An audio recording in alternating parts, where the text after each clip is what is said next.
Hello guys. आप सबका स्वागत है मेरी एक और वीडियो में। और आज की जो हमारी वीडियो होने वाली है ये होने वाली है on Indus Water Treaty and its impact on the economy. So अगर हम इस टॉपिक की बात करें, इंडस वाटर ट्रीटी का जो टॉपिक है वो आपके जो कांस्टेबल का सिलेबस है उसमें मेंशन्ड है। दैट इज़ वाई हम इस टॉपिक में, इस चैप्टर में इंडस वाटर ट्रीटी के बारे में बात करेंगे। ऑल्दो आप सबको आई थिंक ये चीज़ पता होगी कि अभी जो इंडस वाटर ट्रीटी है वो सस्पेंड हो चुकी है।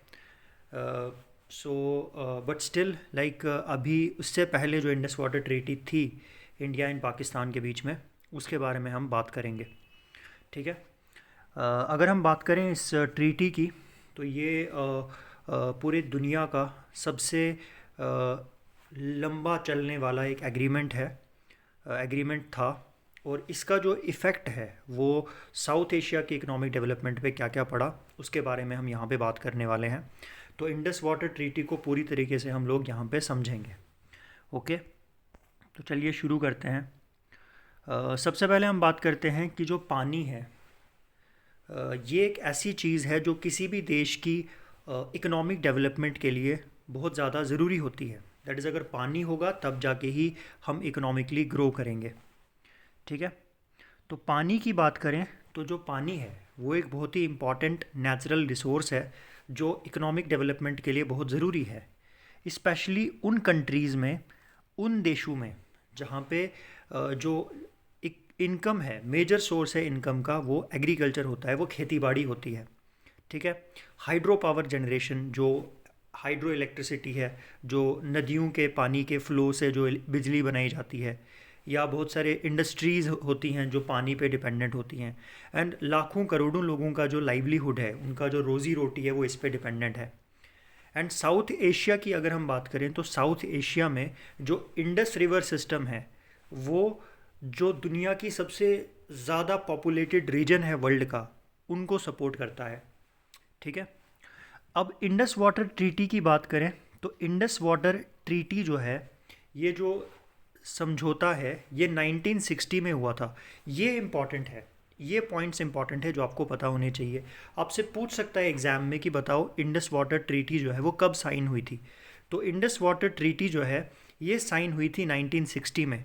किसके बीच में साइन हुई थी? ये साइन हुई थी इंडिया और पाकिस्तान के बीच में। और ये साइन किसने करवाई थी? ये साइन करवाई थी वर्ल्ड बैंक ने। तो यहाँ पे बहुत सारे इंपॉर्टेंट इन्फॉर्मेशन आ गई। सबसे पहले कि आपसे पूछा जा सकता है कि बताओ इंडस वाटर ट्रीटी साइन कब हुई थी। So when was Indus Water treaty signed? तो इंडस वाटर ट्रीटी जो है वो साइन हुई थी 1960 में। किसके बीच में साइन हुई थी? इंडिया और पाकिस्तान के बीच में। और किसने साइन करवाया था? मीडिएटर कौन था? मीडिएटर था वर्ल्ड बैंक। एंड पूरे विश्व में, पूरी दुनिया में जितने भी एग्रीमेंट्स पानी की शेयरिंग को लेके हुए हैं उसमें सबसे सक्सेसफुल, सबसे कामयाब जो एग्रीमेंट है वो यही है। ठीक है। एंड इंडिया एंड पाकिस्तान के बीच में बहुत सारे वॉर्स हुए हैं 1960 के बाद। चाहे हम 1965 के वॉर की बात करें, 71 के वॉर की बात करें, 1998 की वॉर करें, बहुत सारे वॉर्स को ये सरवाइव कर गया। ठीक है। एंड बहुत टाइम तक ये जो ट्रीटी है ये इन्फोर्स रही। अल्टीमेटली जब लास्ट ईयर जब पहलगाम अटैक हुआ था उसके बाद इस ट्रीटी को जो है वो सस्पेंड किया गया। अब इसका जो इकोनॉमिक इम्पैक्ट है वो बहुत ज़्यादा है। इसका जो इम्पैक्ट है, इस ट्रीटी का जो इम्पैक्ट है वो एग्रीकल्चर पे भी देखने को मिलता है, वो इलेक्ट्रिसिटी की प्रोडक्शन पे भी देखने को मिलता है, इंडस्ट्रियल डेवलपमेंट पे भी देखने को मिलता है, और रीजन की स्टेबिलिटी को भी देखने में मिलता है। तो सबसे पहले भाई ये जो ट्रीटी है कब साइन हुई थी? ट्रीटी साइन हुई थी 1960 में। और इस ट्रीटी का मीडिएटर कौन था? इस ट्रीटी का मीडिएटर था वर्ल्ड बैंक। 60+ ईयर्स तक ये जो ट्रीटी है ये एक्टिव रही। बहुत सारे वॉर्स लड़े गए दो देशों के बीच में, बट स्टिल इस ट्रीटी को कुछ नहीं हुआ। एंड दो नेशंस के बीच में ये ट्रीटी साइन हुई है, that is India and Pakistan. अब हम थोड़ा सा इंडस रिवर सिस्टम के बारे में बात करते हैं, बिकॉज ये जो ट्रीटी है ये डील करती है विद इंडस रिवर। अब इंडस रिवर की बात करें तो इंडस रिवर सिस्टम जो है इसमें 6 मेन रिवर्स आते हैं, 6 मेन नदियाँ आती हैं। सबसे पहली नदी है इंडस, दूसरी है झेलम, तीसरा है चिनाब, चौथा है रावी, पांचवा है ब्यास एंड छठा है सतलज। इन सब नदियों का ओरिजिन जो है वो हिमालयाज से होता है या तिब्बत से होता है। तो कौन कौन सी रिवर्स आती हैं आपको पता चल गया, ठीक है। एंड दुनिया की सबसे पुरानी जो सिविलाइजेशन थी, सबसे पुरानी सभ्यता थी, जिसको हम इंडस वैली सिविलाइजेशन कहते हैं, वो बसी ही इंडस रिवर के अराउंड थी। दैट इज़ वाई उसको हम इंडस वैली सिविलाइजेशन कहते हैं, ठीक है। अब अगर हम बात करें इन रिवर्स की, तो ये जो नदियाँ हैं इनका ओरिजिन, जैसा मैंने बोला, कुछ रिवर्स का ओरिजिन हिमालयाज़ में होता है, कुछ का ओरिजिन तिब्बत में होता है। उसके बाद ये नदियाँ इंडिया में जो है एंटर करती हैं, और इंडिया के थ्रू ये जितनी भी नदियाँ हैं ये जाती हैं पाकिस्तान में, और पाकिस्तान से फिर अल्टीमेटली ये जो नदियाँ हैं ये अरेबियन सी में जाती हैं, ठीक है। अब 1947 में आपको पता है क्या हुआ। 1947 में इंडिया और पाकिस्तान का बंटवारा हो गया, ठीक है। इंडिया को जो है दो भागों में बांटा गया, इंडिया एंड पाकिस्तान, ठीक है। तो इससे क्या हो गया, इससे ये जो रिवर्स हैं ये इंटरनेशनल वाटरवेज बन गए, ठीक है, जिसकी वजह से प्रॉब्लम्स अराइज होगी इंडिया एंड पाकिस्तान के बीच में। अब पाकिस्तान जो है, क्योंकि वो जो नदियां हैं उनका ओरिजिन इंडिया में होता है, मैक्सिमम नदियां, तो नदियों का जो कंट्रोल है वो इंडिया के पास है, तो दैट इज़ वाई कहीं ना कहीं पाकिस्तान जो है उनको ये लगा कि फ्यूचर में ऐसा हो सकता है कि इंडिया जो है नदियों का जो बहाव है उसको रोक ले, ठीक है। तो अगर इंडिया ने जो है नदियों को के बहाव को रोक लिया तो इससे उनके पास खेती बाड़ी करने के लिए कोई पानी नहीं होगा, और इससे क्या होगा कि बहुत सारे जो लोग हैं पाकिस्तान के, उनके पास खाने को कुछ नहीं होगा, और पूरे देश में जो है एक बहुत बड़ी आपदा आ जाएगी, ठीक है। तो दैट इज़ वाई इस डर को लेके जो पाकिस्तान है, अल्टीमेटली एक एग्रीमेंट जो है वो साइन किया गया इंडिया और पाकिस्तान के बीच में, जिसको हम लोग इंडस वाटर ट्रीटी बोलते हैं, जो 1960 में साइन हुआ था। अब 1960 की ट्रीटी के बारे में कुछ इंपॉर्टेंट इन्फॉर्मेशन यहाँ पे हम जानते हैं। सबसे पहली इन्फॉर्मेशन क्या है कि वो रिवर्स जो ईस्ट में जिनका ओरिजिन होता है, ठीक है, ईस्टर्न रिवर्स हैं, जैसे रावी है, ब्यास है, सतलुज है, ये वो रिवर्स हैं, रावी, ब्यास एंड सतलुज, जो इंडिया के जिनका पूरा यूज़ इंडिया कर सकता है। दैट इज़ इंडिया के पास पूरी पावर है कि वो रावी, ब्यास एंड सतलुज का सारा पानी जो है वो इरिगेशन के लिए यूज़ कर सकता है, एग्रीकल्चर के लिए यूज़ कर सकता है, हाइड्रो पावर जनरेशन के लिए कर सकता है, और इंडस्ट्रियल एप्लीकेशंस के लिए कर सकता है। तो जो ईस्टर्न रिवर्स हैं, Ravi, Beas and Sutlej, again from a competitive point of view it's very important, and आपसे पूछा जा सकता है कि बताओ ईस्टर्न रिवर्स जो हैं वो कौन से रिवर्स हैं जिनका अनरिस्ट्रिक्टेड यूज़ इंडिया कर सकता है। 3 मेजर रिवर्स हैं, Ravi, Beas and Sutlej. And western rivers की अगर हम बात करें तो जो वेस्टर्न रिवर्स हैं, जो वेस्ट वाले रिवर्स हैं, उनमें इंडस, झेलम एंड चिनाब है। ये जो नदियां हैं इनका जो मैक्सिमम यूज़ है वो पाकिस्तान करेगा। दैट इज़ इंडिया जो है वो इन रिवर्स का, इंडस का, झेलम का और चिनाब का ज़्यादा यूज़ नहीं कर सकता। इंडिया बहुत कम यूज़ कर सकता है, ठीक है। फॉर एग्ज़ाम्पल कुछ हाइड्रो पावर प्रोजेक्ट्स जो है वो इंडिया बना सकता है, बट उन हाइड्रो पावर प्रोजेक्ट्स में भी जो है that is run of the river projects बनाएंगे, जहाँ पे रिवर के फ्लो का यूज़ किया जाएगा, मतलब जो पानी पाकिस्तान में जा रहा है उसको रोका नहीं जाएगा, ठीक है। तो ये इसमें मेंशन था। इंस्टीट्यूशनल सेफगार्ड्स क्या थे कि एक परमानेंट इंडस कमीशन जो है वो बनाया जाएगा, और एक 3 tier dispute resolution mechanism establish किया जाएगा, ठीक है। अब ये जो ट्रीटी है कब साइन हुई थी, ये ट्रीटी साइन हुई थी सितंबर 1960 को। उस टाइम पे अगेन आपसे पूछा जा सकता है कि बताओ उस टाइम पे इंडिया के लीडर कौन थे। तो 1960 में इंडिया के प्राइम मिनिस्टर थे पंडित जवाहरलाल नेहरू, और पाकिस्तान के उस टाइम के प्रेसिडेंट थे अयूब खान, ठीक है। और इसकी मीडिएशन किसने की थी, वर्ल्ड बैंक ने, ठीक है भाई, समझ गए इस बात को। अब अगर हम बात करें तो ये जो जब ट्रीटी साइन हुई थी तो इसमें क्या क्या, इसका इंस्टीट्यूशनल फ्रेमवर्क क्या था। पहली बात क्या थी कि एक परमानेंट इंडस कमीशन जो है वो बनाया जाएगा, ठीक है। अब ये कमीशन क्या होता है, इसमें कहा गया है कि ये जो परमानेंट इंडस कमीशन है इसमें 2 कमिश्नर्स अपॉइंट किए जाएंगे। एक कमिश्नर जो है वो पाकिस्तान का होगा और एक जो कमिश्नर है वो इंडिया का होगा। ये जो कमिश्नर्स हैं ये रेगुलर बेसिस पे जो है मिलेंगे, और रिवर फ्लो का जो डेटा है उसको ये एक दूसरे के साथ शेयर करेंगे। अगर कोई नया इंफ्रास्ट्रक्चर प्रोजेक्ट बनाना है, कोई नया पावर प्रोजेक्ट बनाना है, तो उसको लेके डिस्कशंस होंगी, ठीक है। एंड सिमिलरली अगर कोई डिसएग्रीमेंट्स है, अगर कोई चीज़ है जिस पे दो लोग एग्री नहीं करते हैं तो उसको भी ये लोग रिजॉल्व करेंगे। बायलेटरल डिस्कशन होगा, ठीक है। इसका मतलब क्या है कि अगर कहीं पे भी कोई डिस्प्यूट अराइज हुआ तो उस केस में क्या होगा, उस केस में जो ये दो लोग हैं ये आपस में मिल के जो है बातचीत करके जो डिस्प्यूट है उसको रिजॉल्व करेंगे, ठीक है। न्यूट्रल एक्सपर्ट, न्यूट्रल एक्सपर्ट का मतलब क्या है कि टेक्निकल डिस्प्यूट्स अगर होंगे, ठीक है, तो वो क्या होंगे, वो किसी स्पेशलिस्ट को जो है उसमें कंसल्ट किया जाएगा और स्पेशलिस्ट जो है वो उनको फिर नॉलेज देगा, ठीक है। कोर्ट ऑफ आर्बिट्रेशन, ठीक है, तो इंटरनेशनल कोर्ट ऑफ जस्टिस में जो है हम लोग जाएंगे अगर इन केस कोई प्रॉब्लम जो है वो हमारी ज़्यादा बड़ी जो है वो हो जाएगी, ठीक है। अब ये जो इंस्टीट्यूशनल स्ट्रक्चर है, इससे क्या हुआ है, इससे जो इकोनॉमिक अनसर्टेनिटी है वो बहुत हद तक कम हुई है, ठीक है। और बहुत हद तक अगर हम देखें तो जो डिस्प्यूट है वो रिजॉल्व हुए हैं और लॉन्ग टर्म इंफ्रास्ट्रक्चर इन्वेस्टमेंट्स जो है वो यहाँ पे इनेबल हो पाए हैं, ठीक है। अब सबसे पहले अब हम बात करते हैं एग्रीकल्चर पे इसका क्या इम्पैक्ट पड़ा। अब क्योंकि आपके टॉपिक में आपकी इंडस वाटर ट्रीटी है वो मेंशन्ड है, but at the same time आपके सिलेबस में एक और चीज़ मेंशन्ड है, वो है कि इसका इम्पैक्ट जो है वो इकोनॉमिक इम्पैक्ट क्या है। अब इसका इम्पैक्ट पहले हम पढ़ेंगे कि इसका इम्पैक्ट पाकिस्तान पे क्या पड़ा, and after that we will talk about इसका इम्पैक्ट जो है वो इंडिया के ग्रीन रेवोल्यूशन की सक्सेस पे क्या पड़ा। अगर हम पाकिस्तान के एग्रीकल्चर, सबसे पहले तो इसका जो इम्पैक्ट है वो पाकिस्तान के एग्रीकल्चर पे पड़ा, ठीक है। अब आपको पता है कि पाकिस्तान की जो जीडीपी है, पाकिस्तान की जो इकॉनमी है वो इंडिया की इकॉनमी से सिमिलर है। जैसे इंडिया की 50% जो पॉपुलेशन है वो एग्रीकल्चर पे डिपेंडेंट है, उनका मेन सोर्स ऑफ लाइवलीहुड जो है वो एग्रीकल्चर है। सिमिलरली पाकिस्तान का भी जो मैक्सिमम पॉपुलेशन है वो एग्रीकल्चर पे डिपेंडेंट है और बहुत सारे जो पाकिस्तान के लोग हैं उनको जो रोज़गार है वो एग्रीकल्चर से मिलता है।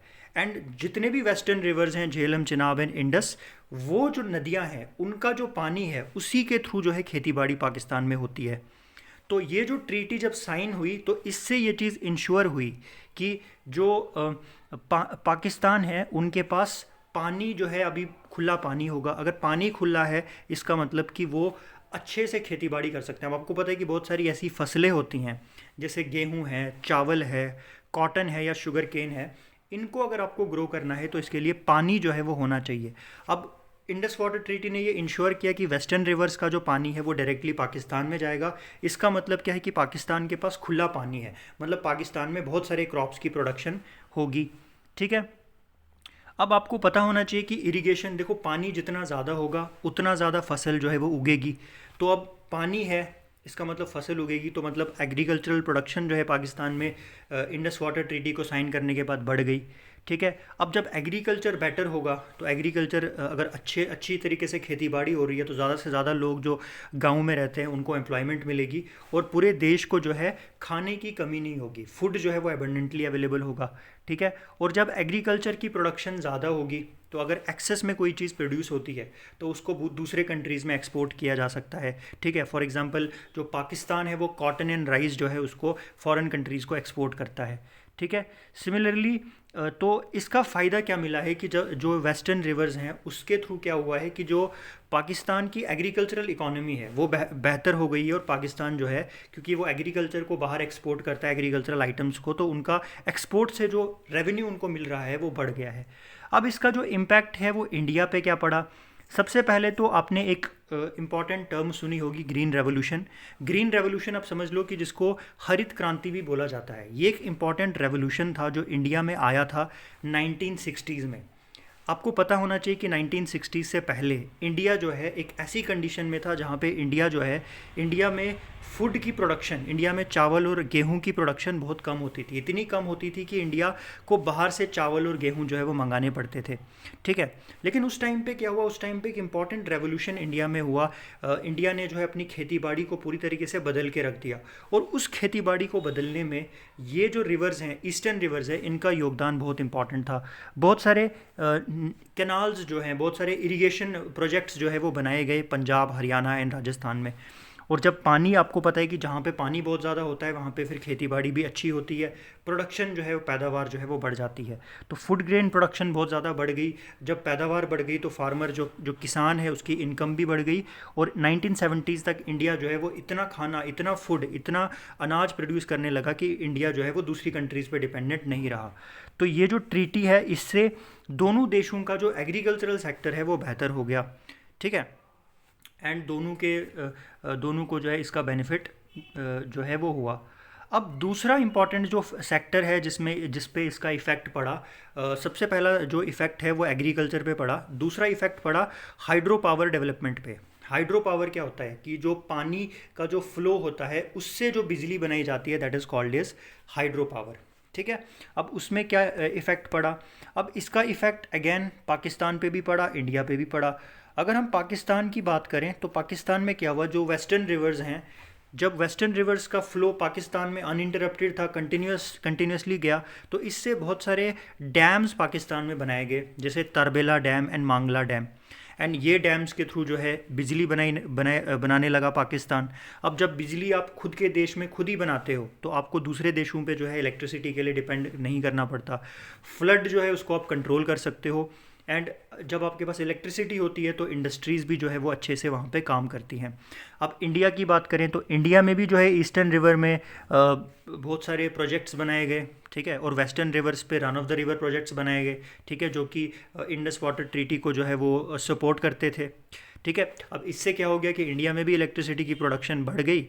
और जब इलेक्ट्रिसिटी की प्रोडक्शन बढ़ती है तो मैन्युफैक्चरिंग सेक्टर पे उसका इफेक्ट पड़ता है, कार्बन इमिशंस कम हो जाते हैं, ठीक है। तो हाइड्रो पावर की बात करें तो हाइड्रो पावर जो है ये दोनों देशों में एनर्जी जो है, एनर्जी का एक इम्पॉर्टेंट सोर्स है, ठीक है। तो इलेक्ट्रिसिटी प्रोडक्शन का कॉस्ट कम हो गया, फॉसिल फ्यूल पे हमारी जो डिपेंडेंस है वो कम हो गई, और अच्छी खासी पावर जनरेशन कैपेसिटी डेवलप हो गई, ठीक है। तो उसके बाद इंफ्रास्ट्रक्चर भी डेवलप हो गया। एंड एक इम्पॉर्टेंट एसेट है दोनों देशों के लिए, करोड़ों रुपए जो है वो इन पावर प्रोजेक्ट से जो है वो कमाए जाते हैं। इसके बाद अगर हम बात करें, इसके बाद इसका जो इफ़ेक्ट है वो इंडस्ट्रीज़ पे पड़ा। अब पानी जब आपके पास होता है तो अब टेक्सटाइल जो होते हैं, जो टेक्सटाइल मैन्युफैक्चरिंग होते हैं, जो कपड़ों की जो मैन्युफैक्चरिंग होती है, जो कपड़ों की इंडस्ट्रीज़ होती हैं, उसके लिए पानी इंपॉर्टेंट है। Similarly sugar and food processing industries में भी पानी का बहुत ज़्यादा यूज़ होता है। फर्टिलाइज़र प्रोडक्शन में वाटर यूज़ होता है। तो बहुत सारी इंडस्ट्रीज़ हैं जो पानी पे डिपेंडेंट है। अब अगर आपके पास पानी अबंडेंटली अवेलेबल होगा तो इंडस्ट्रियलाइजेशन के लिए वो फेवरेबल है, कूलिंग के लिए, प्रोसेसिंग के लिए और क्लीनिंग के लिए जो है पानी चाहिए, ठीक है। एम्प्लॉयमेंट जनरेशन, ठीक है। अब जब खेती बाड़ी अच्छे से होगी तो खेती बाड़ी में बहुत सारे लोगों को रोज़गार मिलेगा। हाइड्रो पावर जनरेशन, वहाँ पे बहुत सारे लोगों को रोज़गार मिलेगा। सिमिलरली इंडस्ट्रीज़ में बहुत सारे लोग काम कर सकते हैं, तो बहुत सारे लोगों को जॉब्स भी मिलेंगी। इसके अलावा इन्वेस्टमेंट कॉन्फिडेंस। अब इससे क्या है कि अब क्योंकि सबको पता है कि ये ट्रीटी है, तो पाकिस्तान जो है वो इन्वेस्ट कर सकता है अपने इंफ्रास्ट्रक्चर डेवलपमेंट पे। सिमिलरली इंडिया भी कर सकता है, ठीक है। रीजनल डेवलपमेंट भी होती है। बहुत सारे एरियाज़ होते हैं जहाँ पे कैनाल्स बनाए जाते हैं, डैम्स बनाए जाते हैं, पावर प्रोजेक्ट्स बनाए जाते हैं। तो जिस भी एरिया में इन सब की डेवलपमेंट होती है वहाँ पे कनेक्टिविटी बढ़ती है, रोड्स की कंस्ट्रक्शन होती है, लोगों का लिविंग स्टैंडर्ड जो है वो बेटर हो जाता है, ठीक है। सिमिलरली ये जो ट्रीटी है इसकी स्टेबिलिटी से क्या हुआ कि जो अर्बन वाटर सप्लाई सिस्टम्स थे, जो शहरों में पानी जाता है, उस पर भी इफ़ेक्ट पड़ा। सर्विस सेक्टर जो है वो बहुत ज़्यादा ग्रो किया मेजर सिटीज़ में। पहले क्या होता था कि पानी अचानक से ख़त्म हो जाता था तो जिससे फसलें डिस्ट्रॉय हो जाती थी, अब ऐसा नहीं है, ठीक है। तो अब जो है आपके पास कंटिन्यूस पानी की सप्लाई जो है वो रहती है, ठीक है। अब इसके रिस्क्स क्या हैं कि आने वाले टाइम में क्या रिस्क जो है इसकी वजह से हो सकते हैं। सबसे पहला रिस्क है क्लाइमेट चेंज का। तो क्लाइमेट चेंज का रिस्क क्या है, इम्पैक्ट क्या है कि आपको पता है कि क्लाइमेट चेंज हो रहा है धीरे धीरे। क्या हो रहा है कि जो टेम्परेचर है, जो तापमान है वो बढ़ रहा है। तो जब टेम्परेचर बढ़ेगा तो हमारे जितने भी ग्लेशियर्स हैं वो पिघल जाएंगे, ठीक है। मानसून्स जो हैं वो इरेगुलरली होंगे। एल नीनो इफेक्ट आप सबने पढ़ा होगा, तो उसकी वजह से मानसून जो सही टाइम पे बारिश होती है वो नहीं होगी, ठीक है। फ्लड्स के चांसेस बढ़ जाएंगे, ठीक है। फ्लडिंग ज़्यादा होगी, सूखा भी ज़्यादा होगा। तो इससे क्या होगा कि हमारा जो एग्रीकल्चर है उस पर इफ़ेक्ट पड़ेगा, खेती बाड़ी, एग्रीकल्चरल प्रोडक्शन कम होगी। और हाइड्रो पावर पे हम ज़्यादा डिपेंड नहीं कर सकते, बिकॉज अगर नदियों का में पानी नहीं रहेगा तो हाइड्रो पावर कहाँ से प्रोड्यूस करेंगे। पॉपुलेशन प्रेशर्स भी है। आपको पता है कि ये दोनों देशों में पॉपुलेशन बहुत ज़्यादा बढ़ रही है, आबादी बहुत बढ़ रही है। तो जितने ज़्यादा लोग उतने ज़्यादा पानी की डिमांड, उतना ज़्यादा खाने की डिमांड, उतना ज़्यादा इलेक्ट्रिसिटी की डिमांड। तो पानी जो है पूरी तरीके से वो बिल्कुल ही मतलब ख़त्म ही उसका हम कितना ही यूज़ कर सकते हैं। इसके बाद पॉलिटिकल अनसर्टेनिटी भी है कि अभी जैसे इंडिया ने इसको सस्पेंड कर दिया, जो पहलगाम इंसिडेंट के बाद अभी ये सस्पेंड हो गया है। तो ये एक है कि जैसे इंडिया ने अभी इसको सस्पेंड कर दिया है इंडस वाटर ट्रीटी को, तो पाकिस्तान जो है वो पूरी तरीके से डरा हुआ है कि ये जो फ्यूचर में जो है ये क्या होगा, क्या ये ट्रीटी बिल्कुल, अगर क्योंकि अगर ये पूरी तरीके से सस्पेंड हो गई और अगर ये ऐसा हुआ तो इसका इफ़ेक्ट पाकिस्तान पे बहुत ज़्यादा नेगेटिव जो है वो पड़ने वाला है। तो ये कुछ चैलेंजेस हैं जिससे इस ट्रीटी के जो बेनिफिट्स होते हैं उस पर इफ़ेक्ट डेफिनेटली पड़ सकता है। ठीक है, 30 to 40% अगर जो क्लाइमेट है उसका इफ़ेक्ट जो है पानी की अवेलेबिलिटी पे पड़ने वाला है। ठीक है, और पॉपुलेशन ग्रोथ बढ़ेगी तो इससे जो है एक बहुत बड़ी समस्या जो है इसमें क्रिएट होगी। तो कंक्लूजन क्या है, फ्यूचर पाथवे क्या है कि first of all Indus Water treaty एक एग्रीमेंट है जो बहुत लंबे टाइम से चलती आ रही है। एग्रीकल्चर को सपोर्ट करती है, एनर्जी को सपोर्ट करती है, इंडस्ट्री को सपोर्ट करती है, लाइवलीहुड्स को सपोर्ट करती है। ठीक है, मॉडर्नाइजेशन इम्पेरेटिव्स, चैलेंजेस क्या हैं भाई, क्लाइमेट चेंज एक बहुत बड़ा चैलेंज है, पॉपुलेशन ग्रोथ जो है का वो बहुत बड़ा चैलेंज है। Modern irrigation techniques, improve data transparency, joint climate adoption strategies and upgraded infrastructure, cooperative future. अपने एफिशिएंट वाटर मैनेजमेंट प्रैक्टिसेस अगर आप यूज़ करोगे तो इससे जो है जो प्रॉब्लम्स आती है उनका सोल्यूशन जो है हम लोग ढूंढ सकते हैं। तो ये ट्रीटी जो है ये डेफिनेटली बहुत टाइम तक जो है ये ट्रीटी रही है एंड ये प्रूव करती है कि इंडिपेंडेंटली जो है रहा जा सकता है। But so this was the information regarding Indus Water treaty और इसके जो इकोनॉमिक इम्पैक्ट्स पड़ते हैं। अब बिकॉज अभी ये ट्रीटी सस्पेंडेड है तो आपके क्वेश्चन में हो सकता है कि पूछे कि इसका कि ये ट्रीटी जो है सस्पेंड हुई है तो कब सस्पेंड हुई है, तो पहलगाम के बाद ये सस्पेंड हुई थी। बाकी इस ट्रीटी के बारे में मैंने आपको थोड़ा सा जो इम्पोर्टेंट इन्फॉर्मेशन था वो दे दिया। ओके, सो विद दिस यहीं पे हमारा जो वीडियो है वो एंड हो जाता है। Okay, thank you.